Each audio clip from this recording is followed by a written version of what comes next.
안녕하세요. 내가 하고 싶은 이야기는 횡설수설 우리 공화당 이제 그만 해산하라 입니다.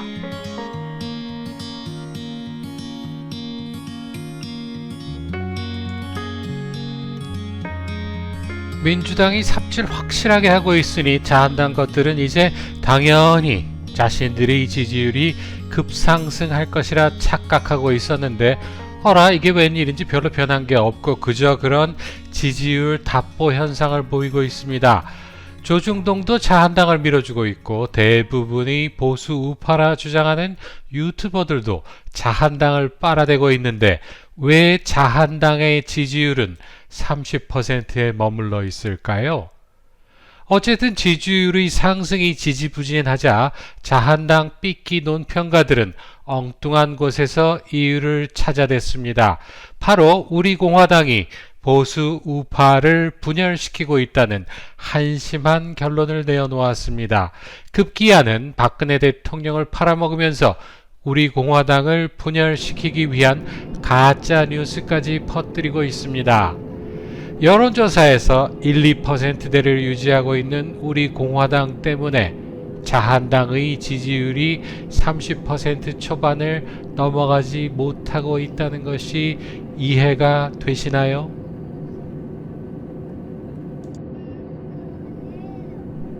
여론조사가 얼마나 공정하게 진행되었는지는 따지지 않겠습니다.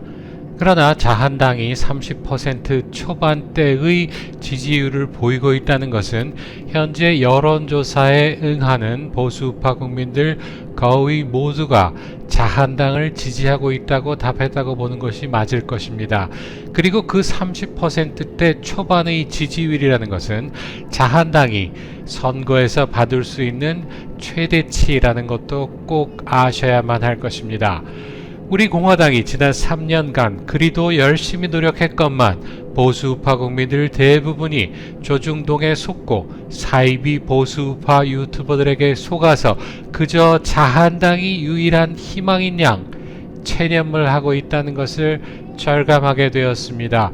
한때는 태극기의 아이콘이라 불리우던 김진태가 일신영달을 위하여 탄찬무리들에게 무릎을 꿇었다는 것이 수많은 태극기 애국 국민들을 함께 절망의 나락으로 떨어뜨렸다는 것을 꼭 기억하셔야만 합니다.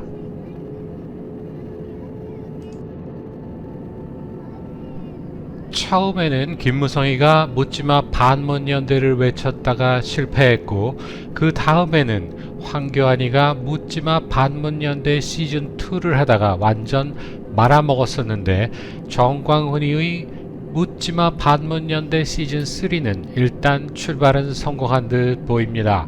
시즌2 때까지는 민주당이 멀쩡하게 버티고 있었고 문재인의 지지율도 상당했었기 때문에 김대중계들이 눈치만 살피고 있었지만 시즌3가 들어서면서 문재인의 지지율이 노무현을 따라가기 시작했고 강남 좌파의 전형 조국이 더 이상 버티지 못하고 무너져버리자 민평당을 중심으로 김대중계들이 스멀스멀 대가리를 쳐들기 시작했습니다. 그리고 그것들이 과거에도 자신들의 힘이 모자랐을 때는 늘 그랬듯이 김영삼계에게 손을 내밀었습니다.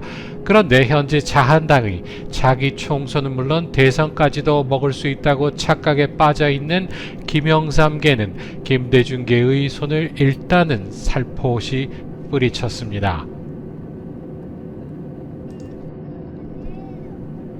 민평당이 먼저 홍석현에게 손을 내민 것으로 볼 때 윤석열이가 민평당과 가까운 것이 아니라 오히려 친이계와 더 가까운 것이 아닌가 하는 생각이 듭니다. 민평당이 만일 윤석열과 연이 닿아 있다면 자신들이 갑이라 생각이 될 터인데 김무성에게 굳이 손을 내밀었을 이유가 없었다 보입니다. 그러나 윤석열의 입장에서 보수우파 정당 소속으로 특히나 그것도 자한당 소속으로 나서는 것은 상당한 마이너스이기 때문에 홍석현, 김무성 등은 자한당이 아니라 제3의 정당을 창당하여야만 할 것입니다. 그리고 아마도 그 선두에서 유승민이가 나대고 있는 것이 아닐까 합니다. 유승민이 황교안에게 탄핵을 인정하여야 자한당과 합당하겠노라 외친 것은 어차피 세모 황교안이가 그런 선택을 할 수 없다는 것을 너무도 잘 알고 있을 것이니 이것은 자한당과 합치겠다는 의사표시가 아니라 진보 좌파를 아우를 수 있는 보수 우파를 표방하는 사이비 정당을 창당하겠다는 강력한 의사 표명이라 하여야 옳을 듯 합니다. 그런데 이 새롭게 출범해야 하는 사이비 정당에게 가장 큰 걸림돌은 우리 공화당이라는 것입니다. 지난 3년간 엉터리 탄핵 무효를 외치면서 사기 탄핵을 지속적으로 알려온 우리 공화당의 존속은 엉터리 사기 탄핵의 주역들이 만들고자 하는 정당의 정통성에 큰 오점이 되기 때문에 그들의 성공을 위하여서는 반드시 없어져야만 하는 정당은 자유한국당이 아니라 우리 공화당이라 할 것입니다. 자유한국당의 입장에서도 우리 공화당만 없었더라면 묻지마 반문연대라고 하면서 쪽팔리니 과거는 묻지 마세요 라고 할 필요가 없었을 터인데 우리 공화당이 두 눈 시퍼렇게 뜨고 매주 탄핵 무효를 외치고 있는 관계로 이러지도 못하고 저러지도 못하고 있다는 것을 다 아실 것입니다. 우리 공화당만 없었더라면 자한당 내의 탄반 세력들을 모조리 공천 탈락시키고 탄찬들끼리 손에 손잡고 탄핵 공신들 지분 챙기기에 여념이 없었을 터인데 우리 공화당이라는 100일도 못 가고 사라져 버릴 듯 했던 정당이 벌써 3년을 넘기고도 살아있다는 것이 탄찬 쓰레기들과 사이비 보수 우파들에게는 정말로 뼈아픈 일이 아닐까 합니다.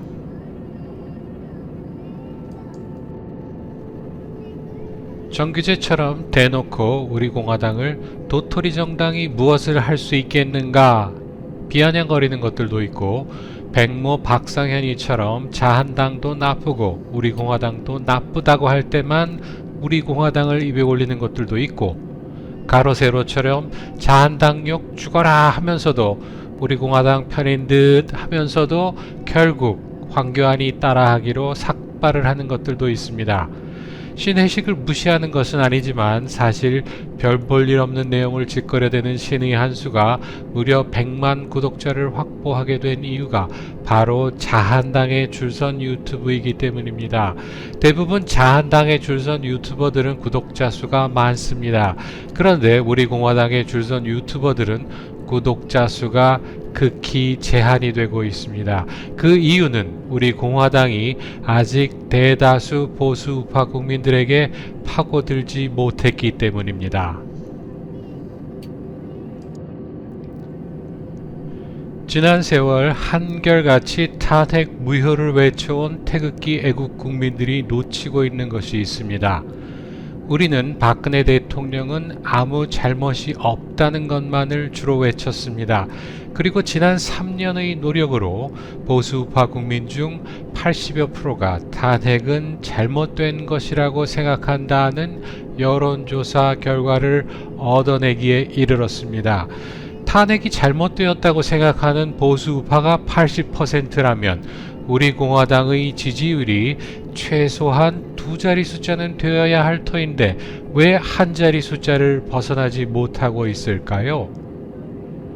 그것은 바로 최순실이라 불리우는 최서원 때문입니다. 탄찬 삐끼들이 주장하는 것이 무엇인가 하면 박근혜 대통령은 잘못 없다. 단지 최순실이라는 못된 것을 곁에 두었다는 것이 문제였다라고 하면서 탄핵은 잘못된 것이라 하더라도 탄찬 세력들은 그럴 수밖에 없었다는 변명을 하고 있기 때문입니다.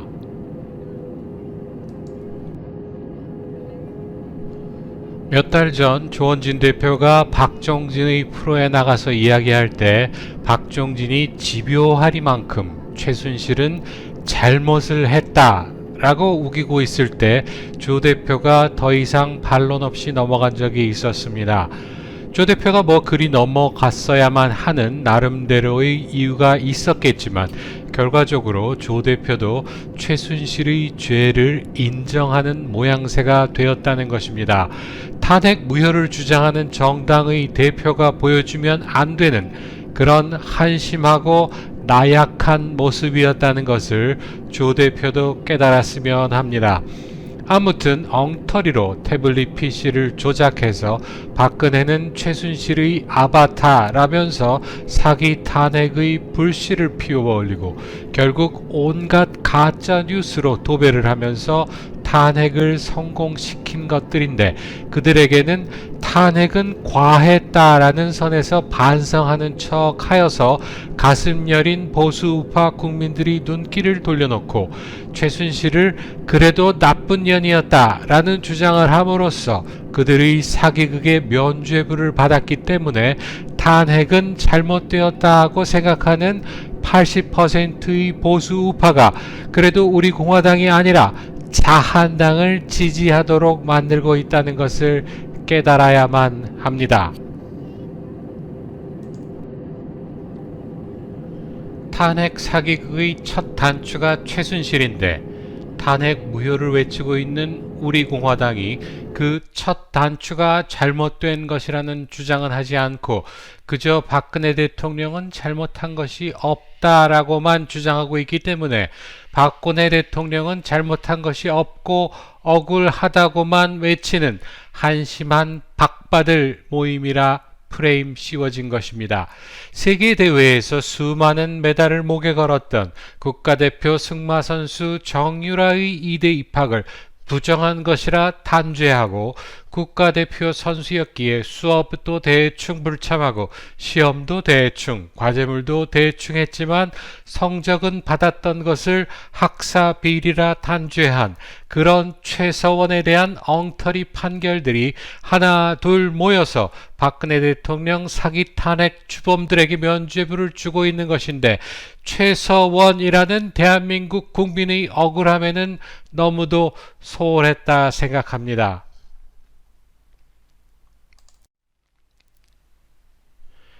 박근혜 대통령이 옥중 정치를 시작했네 어쩌네 떠들던 것들이 드디어는 박근혜 대통령이 우리 공화당으로는 불가능하다고 했다고 가짜 뉴스를 퍼뜨려서 네이버 일면에 올랐다 합니다. 하지만 불행하게도 그런 가짜 뉴스에 속아 넘어가는 이들이 많다는 것입니다. 올해 초반까지는 민주당이 건재했었지만 이제 민주당이 휘청거리고 있는 이 순간에 자한당을 박차고 나올 대한민국의 앞날을 자신의 영달보다 앞에 놓을 그런 국회는 한 마리도 없을 듯 합니다. 김진태가 유승민과는 합치고 우리 공화당은 그냥 내버려두라 했다는 뉴스가 사실인지 아닌지는 모르겠지만 그의 지난 행보를 볼 때 진짜 뉴스일 확률이 높아 보입니다. 앞으로 선거가 다가올수록 보다 더 많이, 더 다양하게 거짓 뉴스가 판을 칠 것이라 생각합니다. 우리 공화당이 없어져야 인생이 편안해지는 것들이 목숨 걸고 음해를 할 것이 당연하기 때문입니다. 어쩌면 차기 총선에서 우리 공화당은 한석도 얻지 못하는 그런 황망한 사태가 벌어질 수도 있습니다. 그러면 그때 우리는 어찌해야 할까요? 우리 공화당이 해산되기를 바라는 것들의 희망대로 역사에서 사라져야 할까요? 아니면 원외 정당이라도 꾸준하게 탄핵 무효를 외치는 그런 정당으로 남아야 할까요?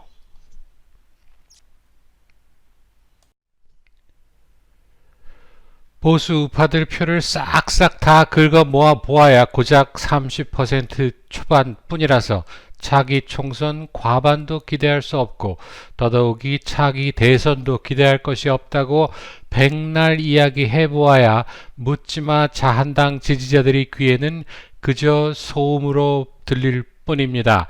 그러나 차기 총선과 대선에서 확실하게 물먹고 나면 그 개돼지들이 투표 행태가 조금은 달라지지 않을까 생각합니다. 그리고 그때까지 우리 공화당이 건재하여야 그 개돼지들이 정신 차렸을 때 지지할 정당이 있는 것입니다. 우리 공화당은 대한민국의 무너진 법치를 바로 세우기 위하여 결성한 정당이라는 것을 다시 한번 되새겨야 할 것입니다. 대한민국의 법치가 단지 국회의 의석수 하나 더 는다고 이루어지리라 생각하시는 것은 아니겠지요? 지난 80여 년간의 세월 동안 조금씩 좌경화되어서 현재에는 좌파 짓거리를 하고 있으면서도 자신은 보수 우파라 생각하는 그런 시대를 살고 있습니다. 정의당과 똑같은 공약을 하면서도 따뜻한 보수라 주장하는 유승민이가 존재할 수 있는 그런 말도 안 되는 시대를 바로잡는 것이 하루아침에 가능하리라 생각하고 태극기를 드셨다면 이번 토요일에는 집회에 참석하시기보다는 집에서 혼자 내가 왜 태극기를 들었는가 곰곰이 생각하는 그런 시간을 보내시길 권합니다.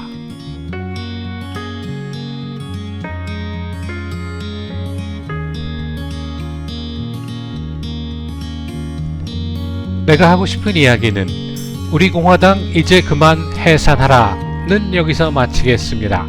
다음에 다시 만나요. 감사합니다.